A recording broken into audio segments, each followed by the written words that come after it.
Hola, ¿qué tal? Hoy vamos a meternos de lleno en un enfoque terapéutico que es de verdad súper completo y revolucionario, la terapia multimodal de Arnold Lazarus. Y ojo, esto no es solo otra teoría más, sino que es como tener un mapa detallado para entender la personalidad en todas pero todas sus facetas. ¡Arranquemos! Para empezar, pensemos en una pregunta clave en la práctica clínica. ¿Por qué a veces un terapeuta puede seguir un manual al pie de la letra, aplicar las técnicas de forma impecable y aún así la persona que tiene enfrente simplemente no mejora? Es una situación súper frustrante, ¿no? Y usualmente apunta a un problema de fondo, que quizás nos está faltando una visión más panorámica. Y es justamente aquí donde entra la genialidad de Arnold Lazarus. Él desarrolló la terapia multimodal como respuesta a esto. No es una filosofía rígida, para nada. Es un sistema súper pragmático. Su enfoque no se casa con una sola teoría. Al contrario, se hace las preguntas que de verdad importan. ¿Qué es lo que realmente sirve en la práctica? Y sobre todo, ¿qué funciona para esta persona en particular? Para poder responder a eso, clasifica la experiencia humana en 7 dimensiones clave. Bien, esta va a ser nuestra hoja de ruta. Primero, vamos a ver de dónde salió este enfoque. Después, nos vamos a clavar en los 7 modales o dimensiones. Veremos cómo se usan para armar un plan de tratamiento, vamos a explorar esa dinámica fascinante de cómo interactúan y al final vamos a entender por qué la integración lo es absolutamente todo. Ok, empecemos por el principio. ¿Cómo es que surge esta idea de querer abarcar tantas áreas al mismo tiempo? Pues la respuesta está en la propia evolución profesional de su creador. Lazarus no se inventó esto de la nada, ¿eh? Su propia carrera es casi un reflejo de la historia de la psicoterapia.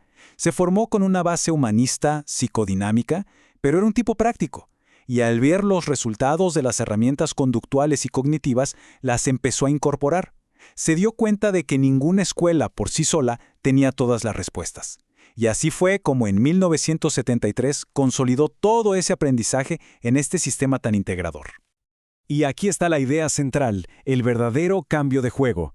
Mientras la mayoría de las escuelas de psicoterapia se especializan en uno o dos aspectos, ya sabes, las cogniciones, las emociones, la conducta, el enfoque multimodal se niega a simplificar.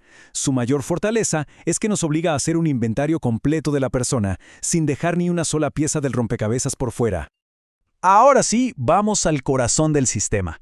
¿Cuáles son exactamente esas 7 dimensiones que nos dan una visión tan completa del ser humano? Aquí los tenemos. Estas son las 7 variables o modales. El modal biológico tiene que ver con todo lo físico, la salud, si toma medicación, cómo duerme, qué come. El afectivo, bueno, su nombre lo dice, todo el universo de las emociones. El de las sensaciones es la info que nos llega por los 5 sentidos, un dolor, un olor, algo que tocamos. El modal de las imágenes incluye esas representaciones mentales, fantasías, sueños. El cognitivo es el mundo de las ideas, las creencias, ese diálogo interno que todos tenemos. El de las conductas es lo que se ve, lo que hacemos y decimos. Y finalmente, el modal social, que explora cómo nos relacionamos con los demás. Juntos crean un panorama increíblemente completo. Excelente. Ya conocemos las piezas. Ahora la pregunta del millón. ¿Cómo se usan en la práctica clínica para pasar de un diagnóstico a un plan de acción que de verdad funcione? El proceso es súper estructurado, lo cual es genial. Primero se crea un perfil de primer orden, que es como una radiografía general usando los 7 modales. Luego, para un problema específico, se hace un perfil de segundo orden, mucho más enfocado. Y a partir de ahí, y esto es crucial, se empiezan a formular hipótesis sobre cómo interactúan los modales para mantener ese problema. Y ya con eso, ¡pum!, se diseña una estrategia que ataca el conflicto desde varios frentes a la vez. Para que esto quede súper claro, vamos a ver un caso de estudio. Les presento a Sebastián, un niño de 9 años que llega a consulta porque se hace pis en la cama. A ver, esta es una versión súper simplificada de su perfil, ¿ok?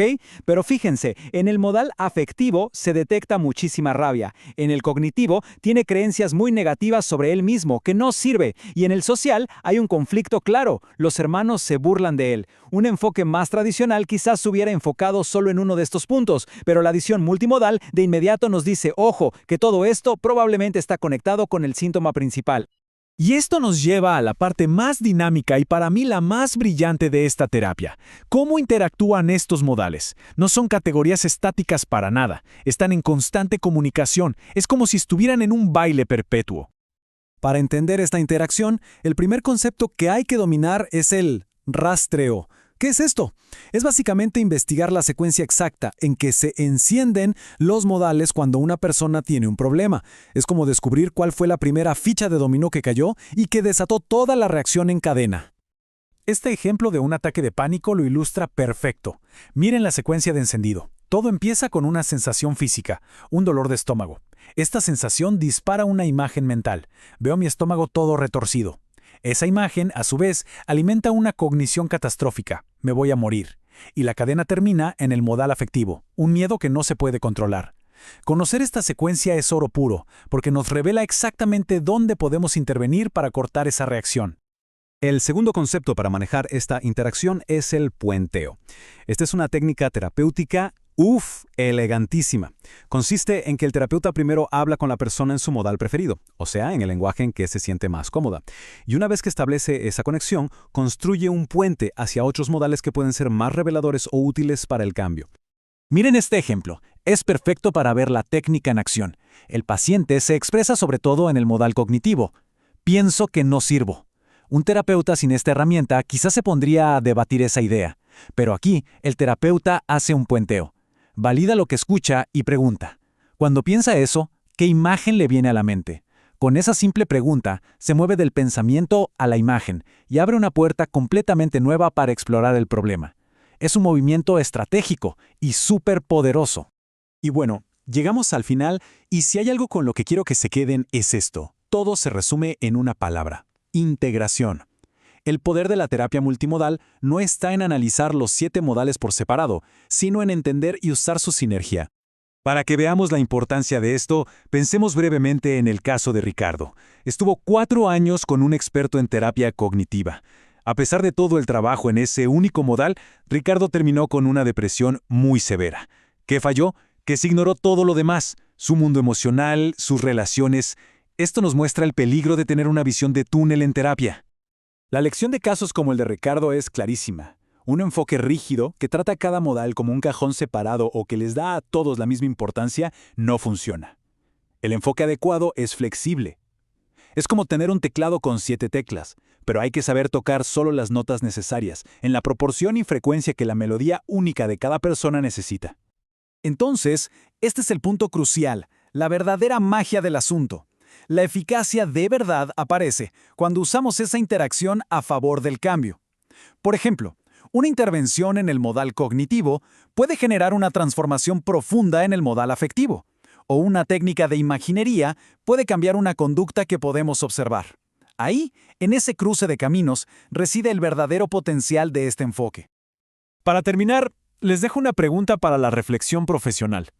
Cada futuro terapeuta tiene una inclinación natural. Un modal en el que se siente más a gusto trabajando. Quizás es el cognitivo, el afectivo, el conductual. Identificar esa preferencia no es una limitación, es todo lo contrario. Es el primerísimo paso para ser conscientes de nuestras propias tendencias y a partir de ahí poder ampliar nuestro repertorio para ajustarnos de verdad a lo que cada persona necesita.